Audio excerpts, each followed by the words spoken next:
No? Okay. So let us start. What is the difference between heat and temperature? पता है किसी को? Day to day life में एक ही चीज मीनिंग लेते हैं ना हम, कि किसी चीज का हीट एक ज्यादा है मतलब टेम्परेचर ज्यादा है, हीट कम है मतलब टेम्परेचर कम है। लेकिन ऐसा नहीं है। हीट एक अलग फिजिकल क्वांटिटी, एक अलग चीज है, और टेम्परेचर एक अलग चीज है। What is heat energy? तो ध्यान से समझो, ध्यान से समझना। तो अगर कोई सॉलिड है या कोई लिक्विड है, तो सॉलिड या लिक्विड के पार्टिकल्स में पोटेंशियल एनर्जी भी होती है। किसी भी सॉलिड या लिक्विड या गैस में पोटेंशियल एनर्जी भी होती है। बताओ, सॉलिड में ज्यादा पोटेंशियल एनर्जी होती है या लिक्विड में या गैस में? सबसे पहले तो मुझे ये बताओ कि आपने ग्रेविटेशन चैप्टर अच्छे से समझे थे कि नहीं? दो कारण है इस दुनिया में पोटेंशियल एनर्जी के बढ़ने के। कौन से? हाइट, वो तो ठीक है, लेकिन मैंने बेसिक दो कारण बताया था जिससे पोटेंशियल एनर्जी बढ़ती है। तो सुनो, फिर से रिवाइज करवा देता हूँ। दो अट्रैक्ट होने वाली चीजों को एक दूसरे से थोड़ा दूर कर दिया जाए तो पोटेंशियल एनर्जी आ जाती है। The earth is attracting the pen। Earth pen को अट्रैक्ट करना चाह रही है, अट्रैक्ट कर रही है बल्कि, और पेन अर्थ को अट्रैक्ट कर रहा है। दोनों एक दूसरे को अट्रैक्ट कर रहे हैं। लेकिन अगर मैं इन दोनों को एक दूसरे से दूर कर दूंगा, अर्थ को और पेन को, तो पेन की पोटेंशियल एनर्जी बढ़ जाएंगी और बढ़ जाएंगे, और दूर कर दूंगा तो एक सर्टेन लिमिट तक, है ना? तो कहने का मतलब ये कि दो अट्रैक्ट होने वाली चीजों को दूर किया जाए तो पोटेंशियल एनर्जी बढ़ती है, और जितना दूर किया जाए उतनी पोटेंशियल एनर्जी बढ़ती है। हाँ, अगर लिमिट के बाहर चले गए, उसके अट्रैक्शन के बाहर ही चले गए, तो फिर जीरो हो जाएंगे। तो यहाँ तक कहानी समझी? अगर नॉर्थ पोल और साउथ पोल एक दूसरे को अट्रैक्ट करते हैं मैग्नेट के, एक मैग्नेट का नॉर्थ पोल दूसरे का साउथ पोल एक दूसरे को अट्रैक्ट कर रहे हैं, और हमने उनको दूर ले गए, तो उनमें पोटेंशियल एनर्जी आ जाएंगी। छोड़ देंगे तो काइनेटिक बन के अट्रैक्ट हो जाएंगे। समझ गए? पहला कारण है दो अट्रैक्ट होने वाली चीजों को दूर ले जाने से पोटेंशियल एनर्जी बढ़ती है। दूसरा कारण है दो रिपेल करने वाली चीजें, दो नफरत करने वाली चीजों को पास में लाने से जबरदस्ती भी पोटेंशियल एनर्जी बढ़ती है। एक मैग्नेट का नॉर्थ पोल दूसरे मैग्नेट का नॉर्थ पोल, जबरदस्ती they want to repel each other, but still we are bringing them closer to each other, तो they will develop potential energy. और जैसे छोड़ देंगे, दोनों मैग्नेट्स को दूर भाग जाएंगे। बात समझ गए? तो दो अट्रैक्ट होने वाली चीजों को दूर करे तो पोटेंशियल एनर्जी आ जाती है, या दो रिपेल वालों को जबरदस्ती पास में लाए तो पोटेंशियल एनर्जी आती है। समझ गए? अब सॉलिड के पार्टिकल ज्यादा पास पास होते हैं या लिक्विड के दूर दूर होते हैं? दोनों सही है। तो सॉलिड के पार्टिकल्स एक दूसरे को अट्रैक्ट करते हैं, लेकिन वो ज्यादा दूर नहीं है, तो उनमें पोटेंशियल एनर्जी कम है। लिक्विड के पार्टिकल्स और दूर है, अट्रैक्ट करते हैं एक दूसरे को, लेकिन दूर है, तो इसका मतलब है कि उनमें भी पोटेंशियल एनर्जी बट ज्यादा है। और गैस के पार्टिकल्स एक दूसरे को ज्यादा अट्रैक्ट करते हैं, है ना? गैस के मॉलिक्यूल्स एक दूसरे को अट्रैक्ट करते हैं, लेकिन वो दूर दूर हो गए, बहुत ज्यादा दूर हो गए। सबसे दूर किसके पार्टिकल्स है? गैस के। इसलिए सबसे ज्यादा पोटेंशियल एनर्जी किसमें होती है? गैस में। मीनिंग समझ गए? तो सबसे कम पोटेंशियल एनर्जी सॉलिड में, उससे कम, उससे ज्यादा लिक्विड में, उससे ज्यादा गैस में। यहाँ तक कहानी समझ में आई? तो क्या पार्टिकल्स में पोटेंशियल एनर्जी, किसी सॉलिड या लिक्विड या गैस में पोटेंशियल एनर्जी होती है? हाँ, होती है। तो हम कहते हैं कि सॉलिड या लिक्विड या गैस में पोटेंशियल एनर्जी होती है। और एक साइंटिस्ट था जिसका नाम अपनी बुक में नहीं आया, प्रीवोस्ट, PREVOST। प्रीवोस्ट ने कहा कि -273 डिग्री सेल्सियस से ऊपर टेम्परेचर नहीं है, उसकी और फिक्स वैल्यू -273.15 वगैरह वगैरह भी है। तो उसने कहा कि इस इतना -273 कितना ठंडा हो गया। इतने से ज्यादा टेम्परेचर अगर किसी भी चीज का है तो उसके पार्टिकल्स वाइब्रेट होते रहते। बोले आइस कितना है? 0 डिग्री सेल्सियस। आइस के भी पार्टिकल्स वाइब्रेट होते। बोले आइस के मॉलिक्यूल्स H2O वाइब्रेट होते रहते। बोले अपनी जगह पर दुनिया के हर चीज वाइब्रेट हो रही। बोले कोई भी चीज एक जगह रुकी हुई नहीं है। कौन ने बोला? प्रीवोस्ट ने बोला। तो आइस का टेम्परेचर तो इससे बहुत ज्यादा है। आइस तो 0 डिग्री सेल्सियस है, तो -273 है। तो आइस के भी पार्टिकल्स क्या हो रहे हैं? वाइब्रेट। 0 डिग्री वाले के वाइब्रेट हो रहे हैं, तो ज्यादा डिग्री वाले के तो और ज्यादा वाइब्रेट होंगे। मीनिंग समझ गए? क्योंकि टेम्परेचर बढ़ाने से वाइब्रेशन बढ़ते क्या कम होते? बढ़ते हैं। तो जब कोई चीज, तो सॉलिड और लिक्विड और गैसेस में काइनेटिक एनर्जी भी होती है, और काइनेटिक एनर्जी किसी भी सॉलिड की या लिक्विड की या गैस की प्लस पोटेंशियल एनर्जी, दोनों एनर्जीज को मिला के बोलते हैं थर्मल एनर्जी। दोनों को मिला के क्या बोलते हैं? Thermal energy. और कभी कभी उसको इंटरनल एनर्जी भी बोल देते हैं, तो थर्मल एनर्जी बोलते हैं। यहां तक समझे? अब अगर एक बॉडी है, अच्छा आपको पता है आइस ठंडा क्यों है? क्योंकि उसका टेम्परेचर 0 डिग्री सेल्सियस है और हमारा टेम्परेचर नॉर्मल 37 डिग्री सेल्सियस है। आइस को हम अपने हाथ पे रखेंगे, बर्फ को, तो heat will flow from higher temperature to lower temperature. तो आइस में से ही, हमारी बॉडी में से हीट निकल के आइस में जाएगी, तो क्या होगा फिर? आइस मेल्ट होगा और हमको ठंडा लगेगा। जो चीज हमारी बॉडी से हीट ले जाती है वो हमको ठंडी लगती है, जो चीज हमको हीट देती है वो हमको गर्म लगती है। तो आइस हमारी बॉडी की हीट लेता है तो ठंडा है, और हीट क्यों लेता? क्योंकि उसका टेम्परेचर कम है। तो उसी तरह आप देखो, यहाँ पर एक बॉडी है जिसको हम कहते हैं हॉट बॉडी।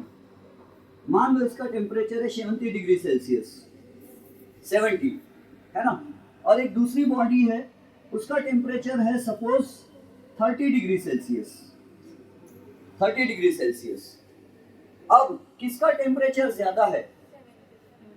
70 वाली का। तो 70 वाली में से हीट निकल के 30 में जाएगी कि नहीं जाएगी? जाएगी। और 30 वाली की हीट 70 में जाएगी क्या? जाएगी। 30 वाली से भी हीट जाएगी 70 में, लेकिन कम जाएगी, और 70 में से 30 में ज्यादा हीट जाएगी। ऐसा होता है कि 70 वाले की हीट 30 में जाएगी, ज्यादा जाएंगी, 2 रुपए की हीट देंगी और 1 रुपए की हीट लेंगी, तो नेट क्या होगा? टोटल क्या होगा? 2 रुपए की हीट दी, 1 रुपए की हीट ली, तो हीट कम होते, टेम्परेचर कम होगा कि नहीं होगा? इसका 2 रुपए की हीट दे रही है और 1 ही रुपए की ले रही, मतलब 1 रुपए की दे रही है एक टाइप से, तो इसका टेम्परेचर कम होता जाएगा, इसका बढ़ेगा। कब तक ऐसा लेन देन चलेगा? जब तक दोनों सेम ना हो जाए 50-50। उसके बाद क्या होगा? फिर हीट एक्सचेंज करेंगे क्या? करेंगे। ये इसको 1 रुपए की देंगी, ये भी इसको 1 रुपए की देंगी, और उसको बोलते हैं थर्मोडायनेमिक इक्विलिब्रियम। अब वो अपने सिलेबस में नहीं है, तो भी दोनों हीट लेन देन करते रहते बराबर बराबर, इक्वल। ये हमेशा चलता है, 12 महीने का काम है ये। अब सुनो, इसमें थर्मल एनर्जी ज्यादा है कि इसमें थर्मल एनर्जी? मान लो इसमें थर्मल एनर्जी ज्यादा है, इसका टेम्परेचर क्या है? ज्यादा है, इसका टेम्परेचर कम है। बात समझ में रहे हो? तो इसका टेम्परेचर ज्यादा, इसका टेम्परेचर कम है, तो इधर से इधर जाते रहेंगी जो एनर्जी, उसको बोलते हैं हीट एनर्जी। बात ध्यान से समझना, बात ध्यान से समझना। इसमें टेम्परेचर ज्यादा है, इसमें टेम्परेचर, इसका टेम्परेचर कम है, तो हीट कहाँ जाती है? हमेशा अपने आप higher temperature to lower temperature. तो हीट यहाँ हायर टेम्परेचर से लोअर में जब जाते रहेंगी, हीट रास्ते में रहेंगी, तब वर्ड यूज किया जाएगा हीट।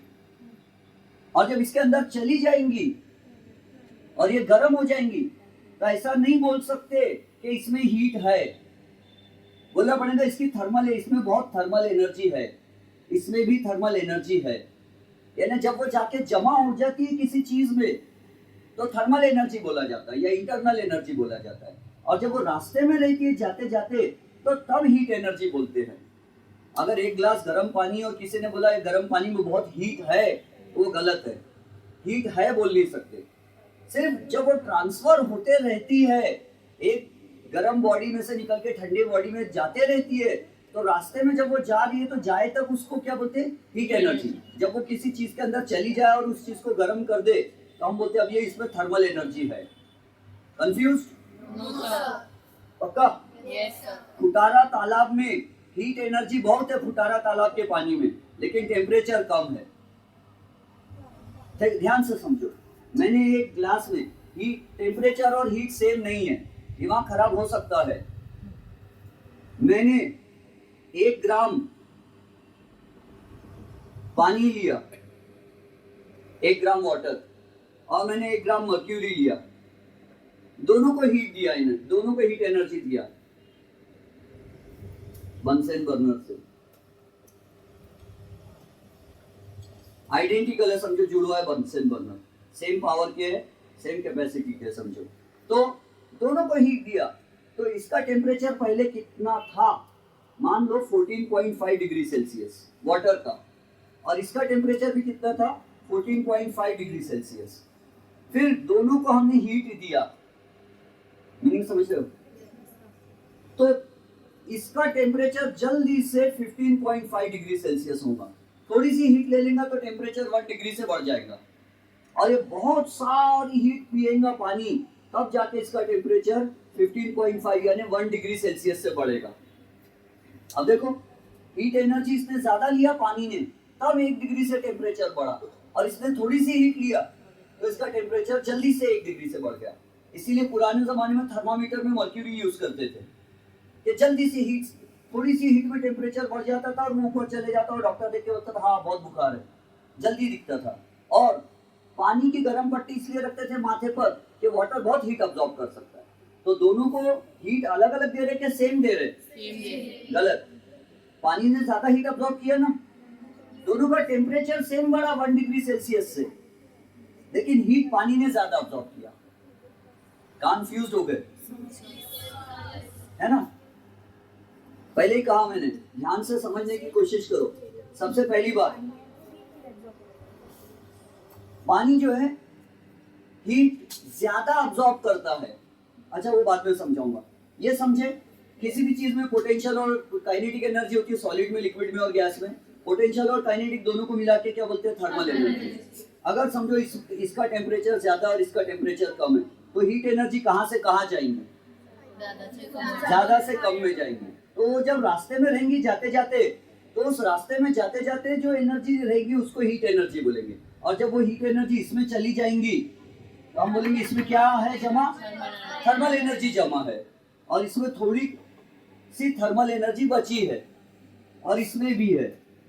तो जब जमा खाते में आ जाती है तो थर्मल एनर्जी, और जब चालू है रास्ते में है तो हीट एनर्जी। समझ गए हीट एनर्जी? एंड टेम्परेचर क्या है? तो temperature is defined as the degree of hotness और कोल्डनेस ऑफ अ बॉडी। हाँ, थर्मल एनर्जी सेम नहीं भी रह सकती, रह भी सकती। दो चीजों का टेम्परेचर अगर सेम है तो क्या उन दोनों में सेम हीट एनर्जी रहती है? अगर दो चीजों का सेम टेम्परेचर है तो इसका मतलब क्या? इसका मतलब यह है कि दोनों में same heat energy, same thermal energy है? नहीं, हमेशा ऐसा नहीं होता। अभी थोड़ी देर पहले क्या हुआ, मर्क्यूरी का टेम्परेचर 14.5 से कितना हो गया था? 15.5। और पानी का भी टेम्परेचर क्या हो गया था?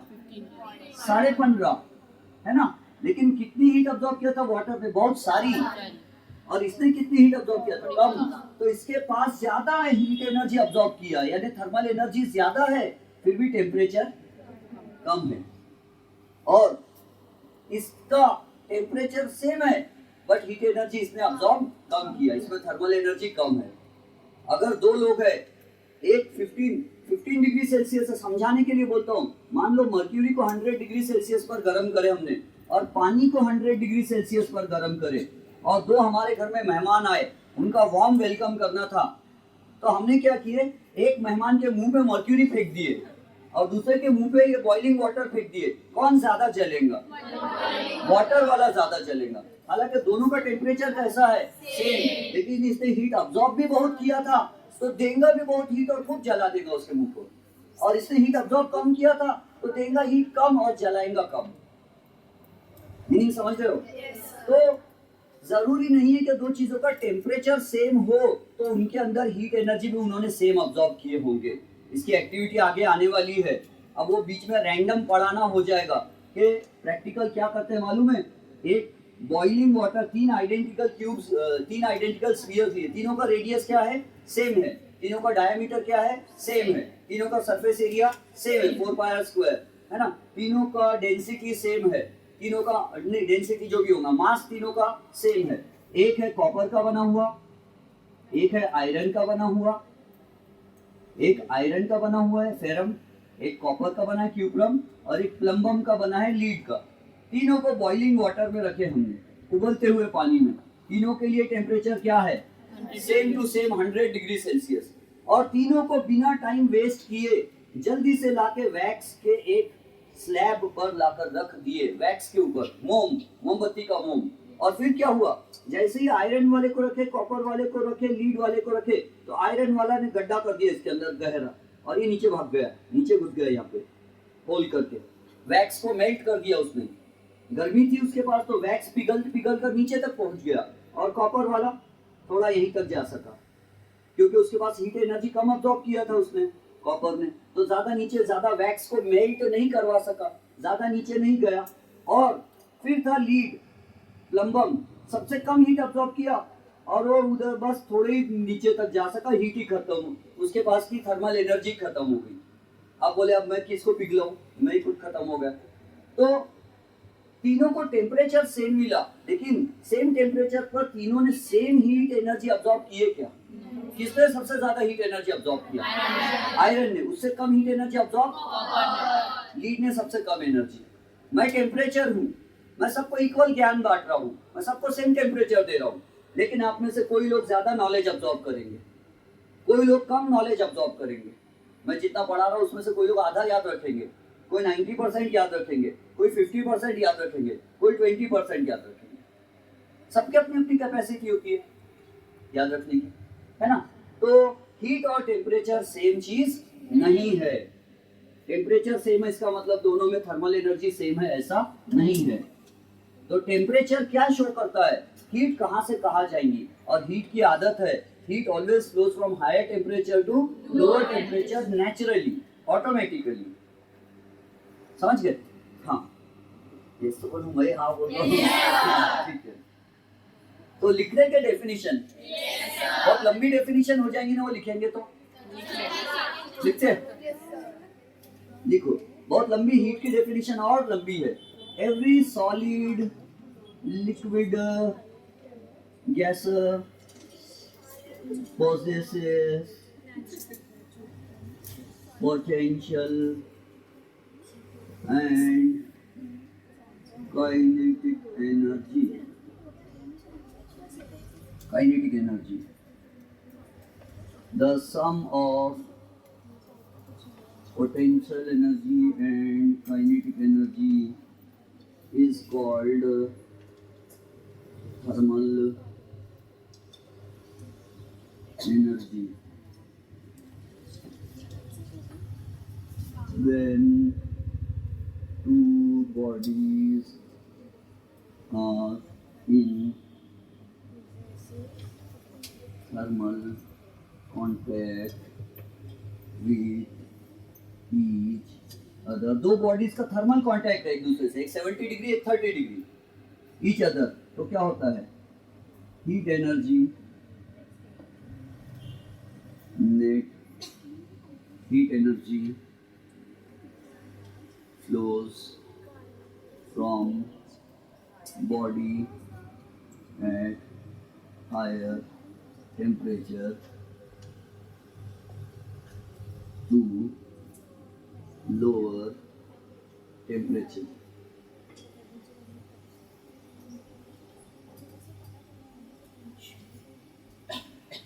Net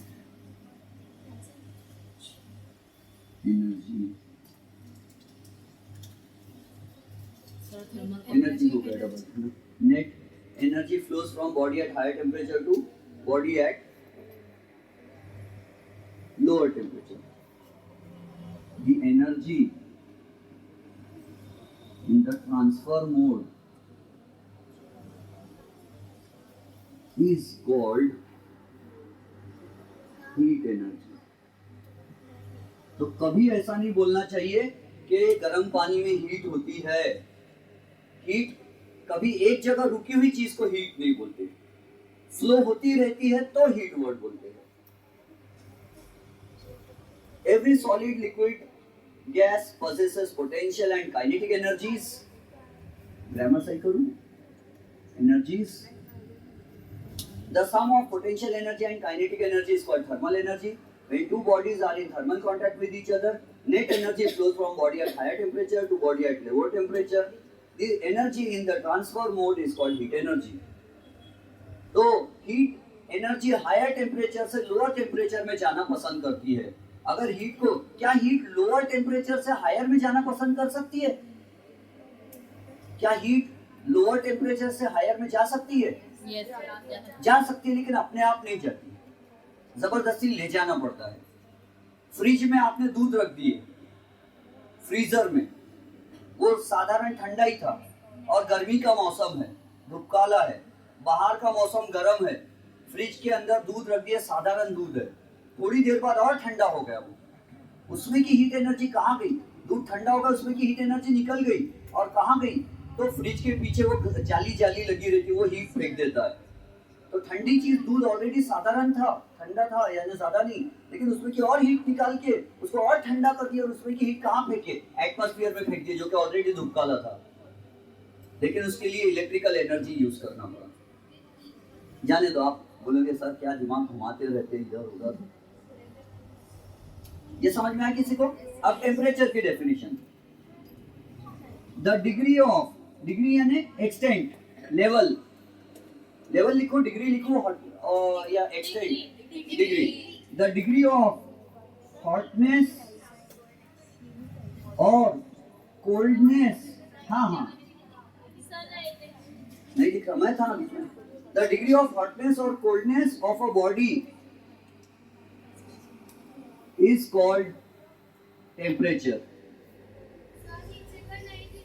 नीचे का नहीं दिख रहा? ओके. मैंने सुना है कि जिनको दिखाई नहीं देता उनको सुनाई ज्यादा देता है. द डिग्री ऑफ हॉटनेस और कोल्डनेस ऑफ अ सब्सटेंस, और sorry, the degree of hotness और coldness of an object, of a body is called temperature. The degree of hotness or coldness of a body is called temperature.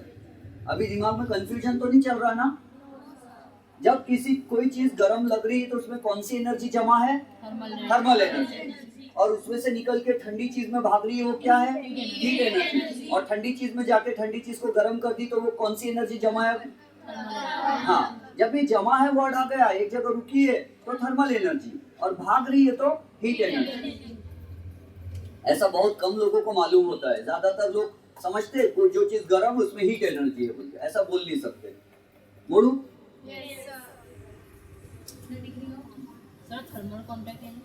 Thermal contact यानी एक दूसरे से contact में heat का लेन then कर रहे. Thermal contact यानी हीट का एक्सचेंज कर रहे. थर्मल कांटेक्ट जरूरी नहीं कि चिपक के ही रहेंगे, दूर भी रहे तो भी हीट का लेन देन कर रहे आपस में, तो हम बोलते हैं थर्मल कांटेक्ट में है. अब दूसरा कॉन्सेप्ट,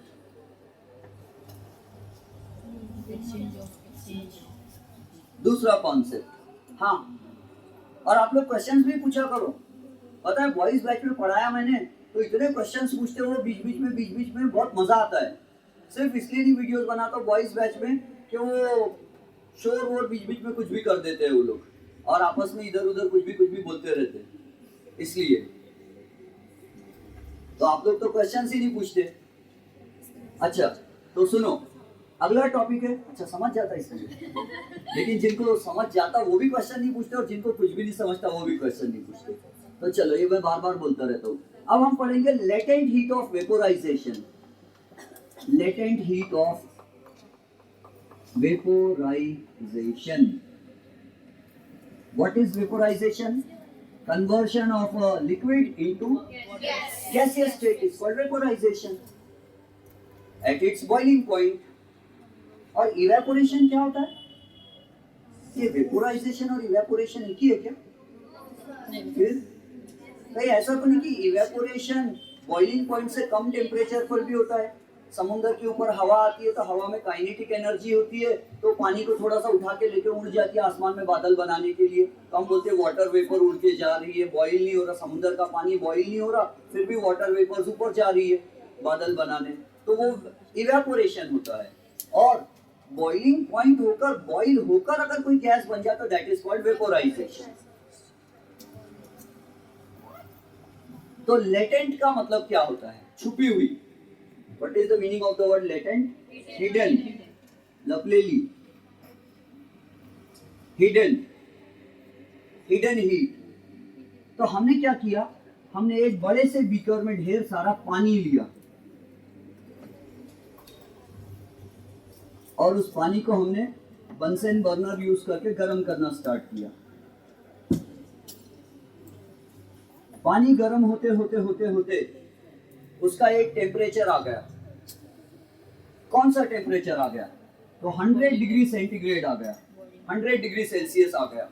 वाटर बॉईल होने लगा। हमको कैसे मालूम कि उसका टेम्परेचर 100 डिग्री सेल्सियस है?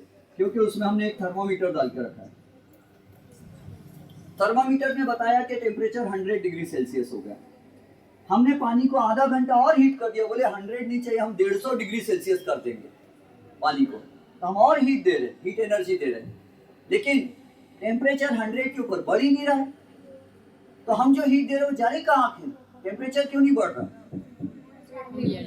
तो हमारी दी हुई हीट, ये जो वाटर है, बॉइलिंग वाटर, इसके जो मॉलिक्यूल्स है, लिक्विड के मॉलिक्यूल्स पास रहते हैं या गैस के मॉलिक्यूल दूर रहते हैं? दोनों सही है।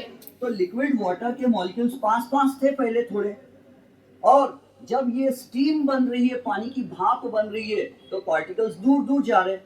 तो पार्टिकल्स के बीच का डिस्टेंस बढ़ाना है। डिस्टेंस बढ़ाना है मतलब पोटेंशियल एनर्जी बढ़ाना है। तो मॉलिक्यूल्स की पोटेंशियल एनर्जी बढ़ाने के लिए ये हीट एनर्जी यूज हो गई और उसने मॉलिक्यूल्स के बीच का डिस्टेंस बढ़ा दी और वाटर को, बॉइलिंग वाटर को स्टीम बना दी और थर्मामीटर को बताई भी नहीं। थर्मामीटर को ये पता ही नहीं चला कि हीट ने आके क्या काम कर दी। थर्मामीटर अभी भी बोल रहा है कि हीट तो आ रही नहीं है, 100 ही तो डिग्री सेल्सियस है, लेकिन हीट आ भी रही है और मॉलिक्यूल्स के बीच का डिस्टेंस बढ़ा भी रही है और लिक्विड वाटर को स्टीम बना के उड़ा भी रही है। लेकिन थर्मामीटर को ये पता ही नहीं चल रहा कि आधा घंटा तक हम हीट देते रहे और थर्मामीटर इस बात से बेखबर था। तो इसीलिए हम कहते कि हमने जो हीट दी है ये छुपी हुई हीट थी। चुपचाप से हमने हीट दे दिए पानी को। बोले जा तू चुपचाप जाके स्टीम बन जा, थर्मामीटर को मत बताना। तो ये जो हीट है, ये हीट को हम कहते हैं लेटेंट हीट ऑफ वेपोराइजेशन। और आपको पता है, दो अट्रैक्ट करने वाली चीजों को दूर करे तो पोटेंशियल एनर्जी बढ़ती है। क्या वाटर मॉलिक्यूल्स एक दूसरे को अट्रैक्ट करते हैं? H2 एक दूसरे को अट्रैक्ट करते कि नहीं करते? क्या सबूत है आपके पास? कैसे साबित करोगे आप वाटर मॉलिक्यूल्स एक दूसरे को अट्रैक्ट करते हैं? तो आप क्या करोगे मालूम है? आप अपनी चोटी को, बाल ऐसे रखोगे और पानी में डुबाओगे, और पानी में डुबाओगे तो बालों में पानी लग जाएगा, और थोड़ी देर के बाद जब बाल पानी से निकलेंगे तो ऐसे चिपके चिपके रहेंगे। ये बाल चिपक क्यों गए एक दूसरे से? क्योंकि पानी के बूंद एक दूसरे को अट्रैक्ट कर रहे थे और उन्होंने साथ में बाल को भी अट्रैक्ट कर दिया। होता है ऐसा, और ये झूठ नहीं बोल रहा मैं, सच है। ये जो फोर्स ऑफ अट्रैक्शन है ना पानी और पानी के बीच का, इसको कोहेसिव फोर्स बोलते हैं। याद मत रखो, ये सिलेबस में नहीं है, मुझे मालूम है इसलिए बोल दे रहा हूं। Cohesive force of attraction, the force of attraction between the molecules of the same substance. तो पानी के बूंद बूंद एक दूसरे को अट्रैक्ट करते हैं और उनको दूर करने। अच्छा, क्या दो अलग अलग चीजें भी एक दूसरे को अट्रैक्ट करती है? क्या ये इंक भी बोर्ड को अट्रैक्ट कर रही है? बोर्ड भी इंक को अट्रैक्ट कर रहा है? यस। अगर अट्रैक्ट नहीं करता था तो क्या होता था मालूम है? धूप मारता तो H गिर जाता था, I गिर जाता था, डबल D गिर जाता था नीचे, लेकिन नहीं गिर रहा। इसका मतलब ये दोनों भी एक दूसरे को अट्रैक्ट कर रहे हैं। वो भी एक फोर्स है, लेकिन हम नहीं पढ़ेंगे। हमको बुक में इतना भारी पढ़ाई दिया है कि उसके अलावा पढ़ेंगे तो पागल हो जाएंगे। अभी हमारी उतने दिमाग नहीं है अभी, है ना? सी मजाक कर रहा हूँ। अट्रैक्ट कैसे करते, क्यों करते? फिर उससे और एक लंबी कहानी चालू हो जाएगी। चींटी पानी पे चल सकती है कि नहीं चल सकती? चल सकती है। क्यों मालूम है? क्योंकि वाटर कैसा रहता है? H2O। अब देखो, आप पूछ रहे कि अट्रैक्ट क्यों करते, पानी के दो बूंद एक दूसरे को अट्रैक्ट क्यों करते हैं, तो उसका भी रीजन सुन लो। इसमें ऑक्सीजन में ज्यादा प्रोटॉन्स होते हैं। अब आप पीरियोडिक क्लासिफिकेशन ऑफ एलिमेंट्स पढ़े लिखे लोग हो। ऑक्सीजन में ज्यादा प्रोटॉन्स होते हैं ये हाइड्रोजन के न्यूक्लियस में। ऑक्सीजन का एटॉमिक नंबर 8 है, हाइड्रोजन का एटॉमिक नंबर 1 है, याद करो। इसमें 8 प्रोटॉन्स है ना? तो प्रोटॉन्स 8 है, तो इलेक्ट्रॉन को खींचने की ताकत ज्यादा है कि कम है? और इसके पास 1 प्रोटॉन है। तो ये क्या करता मालूम है? ऑक्सीजन क्या कर सकता, ये इसके एक इलेक्ट्रॉन को, ये जो बॉन्ड कोवेलेंट बॉन्ड है, the bond form by sharing of electrons is called covalent bond. ये सोच के पढ़ा रहा हूं कि आपको बेसिक्स आते हैं। तो कोवेलेंट बॉन्ड कैसे बनता है? जब इलेक्ट्रॉन शेयर करते हैं। लेकिन ये शेयर साधारण शेयर नहीं है, ये नोबिता और जियान वाला शेयर है। इसके पास 8 प्रोटॉन्स होने के कारण ये क्या करता है, जो 2 इलेक्ट्रॉन शेयर किए वो इसके पास ज्यादा रहते, अपने तरफ ज्यादा खींच लेता इलेक्ट्रॉन्स को, क्योंकि पॉजिटिव ज्यादा है ना उसके पास। तो ये बोलता मैं थोड़ा सा प्लस बन गया, मैं थोड़ा आयन बन रहा हूँ। पूरा आयन नहीं बना, उसका इलेक्ट्रॉन लेके भाग नहीं गया ऑक्सीजन, थोड़ा सा अपने तरफ खींच लिया। ये पापा है, ये मम्मी है, दोनों के बच्चे शेयर है किए हुए, लेकिन मम्मी ने बच्चों को थोड़ा अपने तरफ अट्रैक्ट करके रखी है। तो मम्मी क्या बोल रहे, मम्मी थोड़े से नेगेटिव हो गए, गलत काम कर रहे हो, बच्चों को अपने तरफ अट्रैक्ट करके नहीं रखना चाहिए। दोनों के शेयर किए हुए बच्चे हैं। पापा थोड़े से पॉजिटिव बन गए, दया वाले बन गए। लेकिन ये एग्जांपल यहाँ सूट नहीं होता। 2 पापा नहीं रहते। तो कहने का मतलब ये कि ये भी जो इलेक्ट्रॉन शेयर किया हुआ है, ये भी इसके पास ज्यादा आ जाता, तो पॉजिटिव बन जाता और ये डबल नेगेटिव बन जाता। ये डेल्टा का मतलब है पार्शियल पॉजिटिव और पार्शियल नेगेटिव। ये एक H2O है, अब यहाँ पे दूसरा H2O रहेगा, तो उसमें भी क्या हो जाएगा, तो इधर H इधर H, तो ये H को है ना, ये वाला O अट्रैक्ट करता है, ये नेगेटिव बन रहा ना, और ये पॉजिटिव बन रहे, पार्शियल पार्शियल, थोड़े थोड़े, डेल्टा लगाने का मतलब पार्शियल होता। तो ये जो ऑक्सीजन है, ये वाले हाइड्रोजन को होता है, you want to make friendship with me, why not bro, और ये इसको होता है फ्रेंडशिप प्लीज, यस। और ऐसे करते करते सब H2 हो जाए ना, इधर का H दूसरे O को पकड़ लेगा, ये पॉजिटिव, ये पॉजिटिव, ये डबल नेगेटिव, और इससे क्या हो जाएगा मालूम है, ये H इधर के O को पकड़ लेगा, तो HO पकड़ के सब क्या हो जा रहा है, आपस में अट्रैक्ट हो जा रहे हैं। मिल गया आपके क्वेश्चन का आंसर। तो पानी का एक बूंद दूसरे को इसलिए अट्रैक्ट करता है क्योंकि एक का O दूसरे के H को, दूसरे का H उसके O को ऐसा खींचता है, और इसी चक्कर में क्या हो जाता मालूम है, पानी के सरफेस पर एक नया कॉन्सेप्ट पैदा हो जाता है, उसको बोलते हैं सरफेस टेंशन। सरफेस टेंशन यानी पानी का सरफेस मजबूत बन जाता है, ऊपर से जाली, कड़क जाली बन जाती। क्यों? HO एक दूसरे को अट्रैक्ट कर रहे, तो मजबूत बन जाता।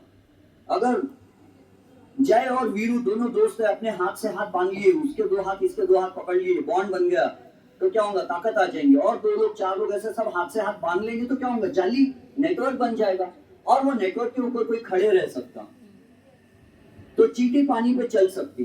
अब उसी पानी के ऊपर केरोसिन डाल दो, थोड़ा सा मिट्टी का तेल, और अब चींटी को रखो, टुक से डूब जाएंगे और मर जाएंगे, क्योंकि ये जाली केरोसिन नहीं बनाता।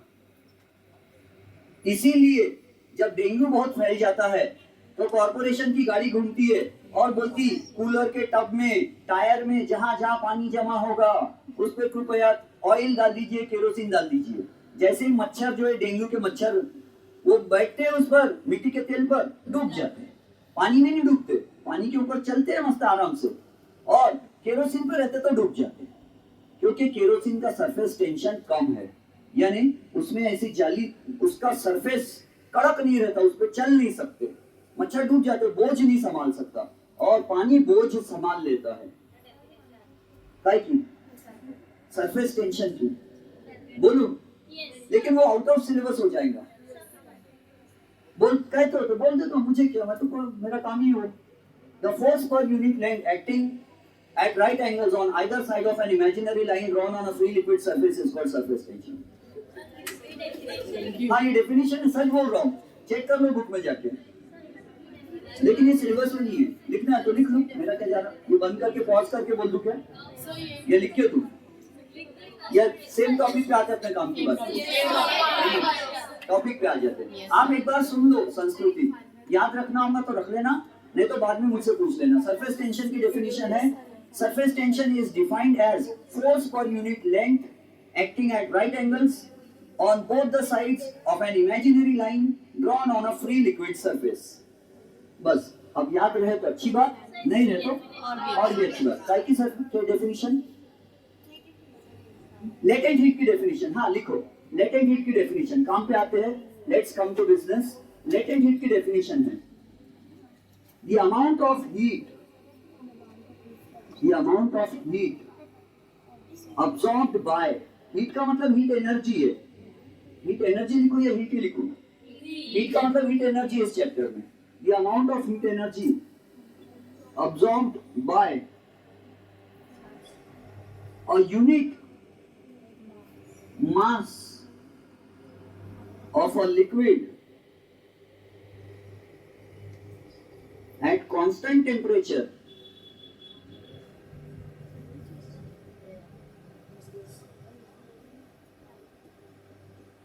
to convert into gaseous state at its boiling point भी लिखते हैं लेकिन मैं नहीं लिखता हूँ, is called latent heat of vaporization।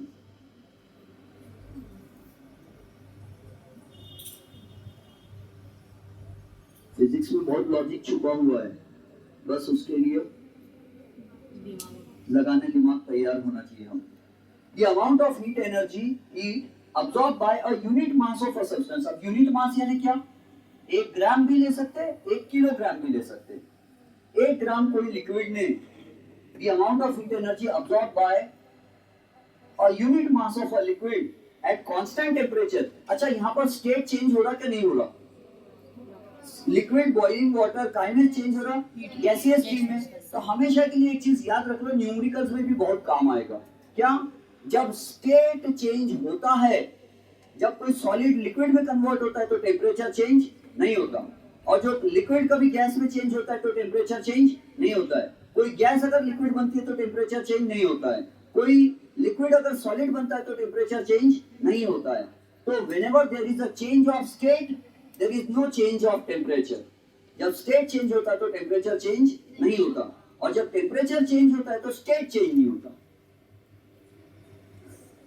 Confuse हो जाते होंगे आप लोग। यहाँ टेम्परेचर चेंज हुआ क्या? 100 का 100 ही है ना? क्यों नहीं चेंज हुआ आपको मालूम है?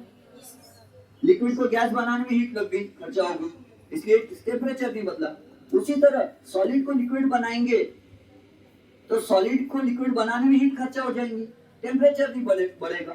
तो जब सॉलिड लिक्विड में कन्वर्ट होता है तब भी टेम्परेचर नहीं बढ़ता, और जब लिक्विड गैस बनता तब भी टेम्परेचर नहीं बढ़ता। बस इतना ही याद रखो। इसीलिए मैंने लिखा एट कांस्टेंट टेम्परेचर, 100 यानी 100। The amount of heat energy absorbed by a unit mass of a substance। अच्छा, आपको पता है 1 ग्राम वाटर को लेटेंट हीट ऑफ वेपोराइजेशन, 1 ग्राम पानी है आपके पास, 1 ग्राम वाटर है, और उसको 1 ग्राम स्टीम में कन्वर्ट करना है। 1 ग्राम लिक्विड वाटर है और उसको 1 ग्राम स्टीम में कन्वर्ट करना है बिना टेम्परेचर चेंज किए, तो आप कितनी हीट दोगे? तो you will give 540 calories of heat, 540 calorie heat दोगे। कितनी हीट दोगे? 540 कैलोरीज हीट दोगे। पुराने जमाने में हीट एनर्जी कैसे गिनते थे? कैलोरीज से, कैलोरीज में। आजकल खाने पीने की चीजों में भी गिन रहे कैलोरीज, चॉकलेट्स और बिस्किट्स पर भी लिख के आता है इतनी कैलोरीज, उतनी किलो कैलोरीज, ज्यादा नहीं तो किलो। मीनिंग समझे? 1 ग्राम पानी को 540 कैलोरीज हीट दे दो तो वो स्टीम बन जाएगा एट इट्स बॉइलिंग पॉइंट, और टेम्परेचर भी चेंज नहीं होगा।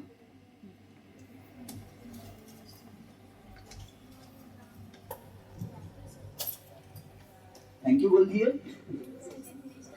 डेफिनेशन के लिए, थैंक यू। अच्छा, मुझे लगा जाने के लिए थैंक यू बोल दिए। सर थैंक यू, क्या बहुत दिमाग खराब कर दिए। तो ये समझ में आया कुछ? अब एक और चीज पढ़ लेते हैं, फिर एजाज सर आ जाएंगे। हाँ पूछो संस्कृति। टेम्परेचर चेंज नहीं होता, जब स्टेट चेंज होता है तो टेम्परेचर चेंज नहीं होता। क्यों नहीं होता? क्योंकि स्टेट चेंज करने में ही हीट वो यूज हो जाती है। सॉलिड को लिक्विड बनाना, सॉलिड के पार्टिकल्स कैसे रहते? पास पास, उसको हीट एनर्जी दो तो पार्टिकल्स क्या हो जाते? दूर दूर, और पार्टिकल दूर दूर होने से क्या बन जाता? लिक्विड। तो टेम्परेचर चेंज नहीं होता, हीट एनर्जी देने से पास वाले पार्टिकल दूर हो जाते हैं।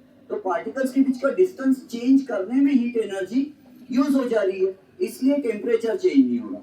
और लिक्विड के मॉलिक्यूल्स पास पास में, गैस के मॉलिक्यूल्स दूर दूर है, तो मॉलिक्यूल्स के बीच का डिस्टेंस बढ़ाने में हीट एनर्जी यूज हो जा रही है, इसलिए टेम्परेचर में चेंज नहीं आ रहा।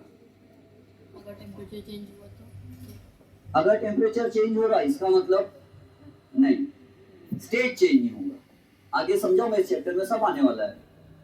बात समझ में आई किसी को? कुछ कोई डाउट आ रहा है? पूछो। आइस से लिक्विड बन रहा, हाँ, लेकिन सर ने नॉक कर दिए, उसको बोलते हैं लेटेंट हीट ऑफ फ्यूजन। लिख लो उसकी भी डेफिनेशन जल्दी से, एकदम फास्ट में, सर आ गए। उसको बोलते हैं लेटेंट हीट ऑफ फ्यूजन। बताओ फ्यूज होने का मतलब क्या होता? पिघलना, मेल्ट होना। कहां से पता चला? हमारे घर का वायर पिघल जाता है जल के हीट से, H = I²RT से, तो हम बोलते हैं हमारे घर का वायर फ्यूज हो गया, बल्ब फ्यूज हो गया। फ्यूज होना यानी पिघल जाना, तो फ्यूजन यानी पिघल जाना, मेल्ट हो जाना। तो छुपी हुई हीट पिघलने की, लेटेंट हीट ऑफ फ्यूजन। अब इसका क्या डेफिनेशन होगा? समझो आपने एक बर्फ का टुकड़ा लिए, you have taken a cube of ice. आपने एक आइस का टुकड़ा ले लिया बर्फ का, और उसमें थर्मामीटर फंसा दिए, थर्मामीटर और आइस में, और उसको क्या कर रहे? बंसन बर्नर से हीट कर रहे। 1 मिनट हुआ, थर्मामीटर बोल रहा 0 डिग्री सेल्सियस। 2 मिनट हुआ, थर्मामीटर बोल रहा 0 डिग्री सेल्सियस। 3 मिनट हुआ, थर्मामीटर बोल रहा 0 डिग्री सेल्सियस। 4 मिनट हुआ, थर्मामीटर बोल रहा 0 डिग्री सेल्सियस। हम बोले अरे भैया ये 4 मिनट तक हीट दे रहे हो, वो कहाँ गई? उसका क्या हिसाब है? तो हीट कहाँ गई? वो आइस के जो मॉलिक्यूल जो पास पास थोड़े हैं उनको दूर करने में लग गई, समझ गए? वैसे आइस के मॉलिक्यूल 4 डिग्री वाले से कंपैरिजन में नहीं बोल रहा हूँ मैं। अच्छा सुनो, ये समझ में आ रहा है कुछ? मैं बाद में बोलूंगा। आइस के मॉलिक्यूल्स पास पास में है और वाटर के मॉलिक्यूल्स दूर दूर रहते हैं ना। 12 डिग्री सेल्सियस वाला पानी है, समझो, उसके मॉलिक्यूल दूर दूर रहते हैं, और 0 डिग्री वाले आइस के मॉलिक्यूल पास पास है। तो हम जो हीट दे रहे हो, थर्मामीटर को क्यों नहीं पता चल रही? 4 मिनट तक थर्मामीटर को हीट क्यों नहीं पता चली? क्योंकि वो हीट दूसरे काम में आगे चुपचाप क्या कर ली उसने, चुपके से मॉलिक्यूल्स के बीच का डिस्टेंस बढ़ा दी और सॉलिड आइस को लिक्विड वाटर में कन्वर्ट कर दी। अब डेफिनेशन लिखो, the amount of heat energy absorb by a unit mass of a solid at constant temperature to convert into liquid state is called latent heat of fusion. मुझे तो लिखना भी नहीं पड़ रहा था। और 1 ग्राम आइस को 1 ग्राम वाटर बनने में कितनी कैलोरीज हीट लगती है? तो 80 कैलोरीज हीट अब्सॉर्ब करता है। 1 ग्राम आइस को 80 कैलोरी हीट दे दो तो क्या हो जाता है? वो 1 ग्राम वाटर बन जाता है। टेम्परेचर बदलता क्या? नहीं। आइस कैसा है? सॉलिड, और वाटर कैसा है? लिक्विड। तो यहाँ स्टेट चेंज हो रहा कि नहीं हो रहा? हो रहा। तो जब स्टेट चेंज होता तो टेम्परेचर चेंज नहीं होता। क्यों नहीं होता? क्योंकि स्टेट चेंज करने में हीट खत्म हो जाती है, इसलिए। Thank you very much. वालेकुम अस्सलाम। छुट्टी?